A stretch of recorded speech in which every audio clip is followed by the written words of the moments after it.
China plans to rule the world and we are playing straight into their hands. Comment. The People's Republic of China has become obsessed with controlling the world order. The Communist Party's nationalist-inspired zealotry is spearheading an unrelenting drive for world domination, both politically and commercially. Is this statement a fair reflection of ordinary Chinese citizens? I don't believe so entirely. But such is the extent of the iron-fisted grip that the Chinese Communist Party maintains over its population, there is very little prospect of any meaningful change anytime soon. The Belt and Road Initiative is a cornerstone of the Xi Jinping philosophy towards effective total world trade and political domination. This initiative is purposely opaque on the part of his government, deliberately designed to obscure the real objective.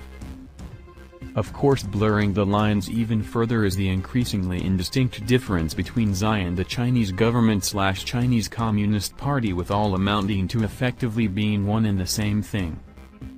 Authoritarianism, totalitarianism, whatever your preferred term, China has its spades.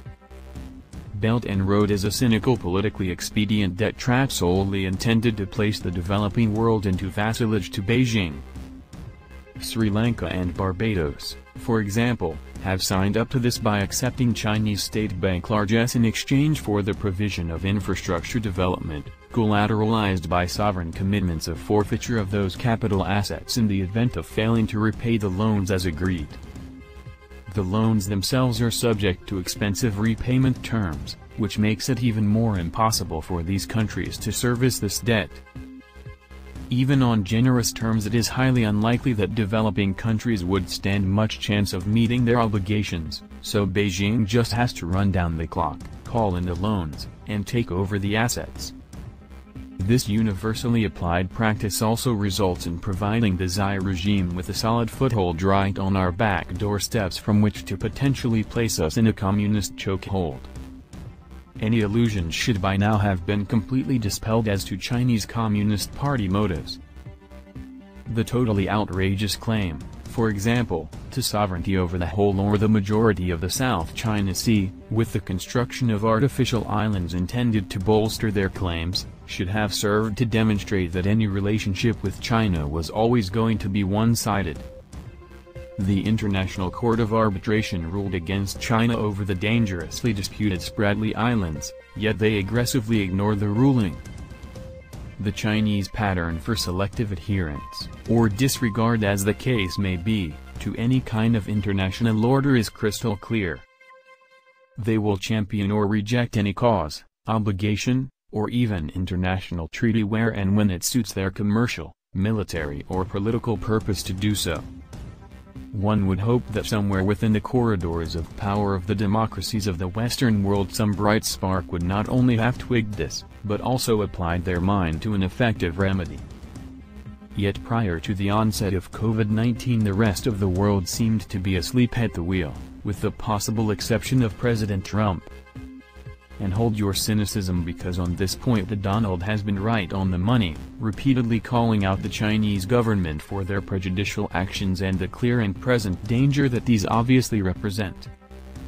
COVID-19 has, thankfully, shone a much-needed spotlight on the wisdom of unchecked globalization, throwing the likes of the EU as well as China into something approaching a panic in the process.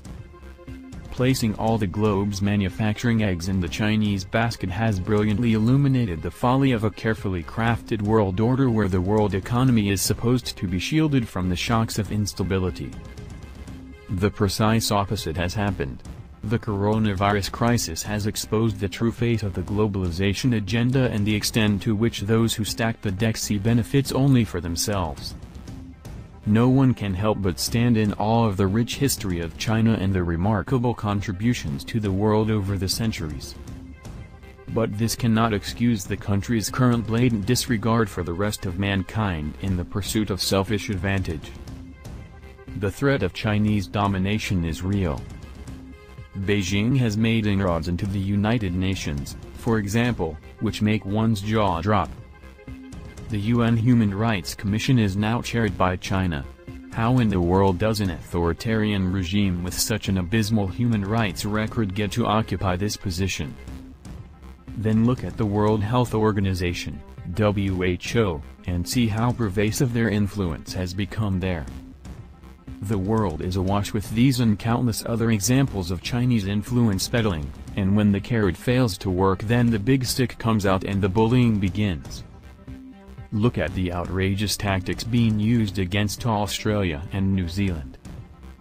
The Chinese market is the biggest for both these countries' exports, yet when Australia calls for a proper investigation into the origins of the COVID-19 pandemic, what happens?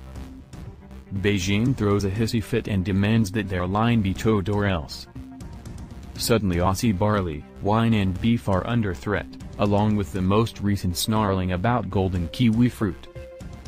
The Chinese have also taken strong exception to growing international condemnation of their recent blatant violations of the commitments made in 1997 when Hong Kong reverted to Chinese rule, claiming this is an infringement of their internal affairs. Well, hang on chaps, it's not quite that simple.